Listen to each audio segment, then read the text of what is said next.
Content তো একই। TikTok আমি পাইতেছি, ইউটিউবে পাইতেছি, ফেসবুকে পাইতেছি। কিন্তু ইউটিউবে কেন এত বেশি গুরুত্ব দেওয়া হইতেছে ব্যাপারটাকে? তো ব্যাপারটা আরো বেশি দেখা যায়, আমি যদি বলি যে ইউনিভার্সিটিতে একটা কথা বলা হয় যে বিশ্ববিদ্যালয়ের বারান্দায় ঘুরলেও জ্ঞান অর্জন হয়। ব্যাপারটা কিন্তু আসলে সত্য একটা কথা। বিশ্ববিদ্যালয়ে কি হয় যে ওইখানে ছেলেপেলে অনেক বেশি আড্ডা দেয় এবং আড্ডা দিলে অনেক বেশি পড়াশোনা হয়ে যায়।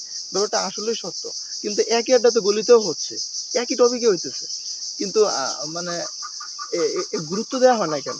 ঠিক আছে, গলিতে যিনি আড্ডা দিতে সে হয়তো অনেক কিছু জানে না। কিন্তু ওই আড্ডাতে তো অতটা গুরুত্ব দেওয়া হয় না। তো এই যে প্ল্যাটফর্ম গুলোর মধ্যে ভিন্নতা, এটা কিন্তু অনেক গুরুত্বপূর্ণ একটা বিষয়। একটা প্ল্যাটফর্ম নিজেকে কিভাবে উপস্থাপন করে, ওইটার সাথে তার ওই প্ল্যাটফর্মে কোন পণ্যটা আছে, কোন কন্টেন্টটা আছে, কোন উপাদানটা আছে, ওই ব্যাপারটা অনেক বেশি গুরুত্বপূর্ণ।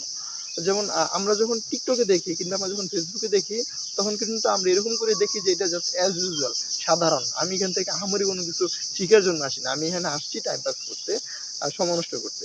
কিন্তু আমরা যখন একটু কষ্ট করে ইউটিউবে যাই, আমরা যখন একটু কষ্ট করে পত্রিকাটা খুলি, কিংবা আমরা যখন একটা টক শো দেখি, আমরা যখন একটা বই পড়ি, কিংবা বিশ্ববিদ্যালয়ের একটা সেমিনারে যাই, তখন কিন্তু আহ, আমরা ওই রকম একটা মানসিক অবস্থা নিজের মধ্যে তৈরি হয়ে যায় অলরেডি, যে আমরা এখন কিছু শিখবো। ব্যাপারটা আপনারা একদম সবচেয়ে যেটা রিলেট করা যায়, যে বাসায় বাবা মা অনেক সময় অনেক বকাঝকা করে, ওগুলো আসলে খুব একটা গায়ে লাগে না।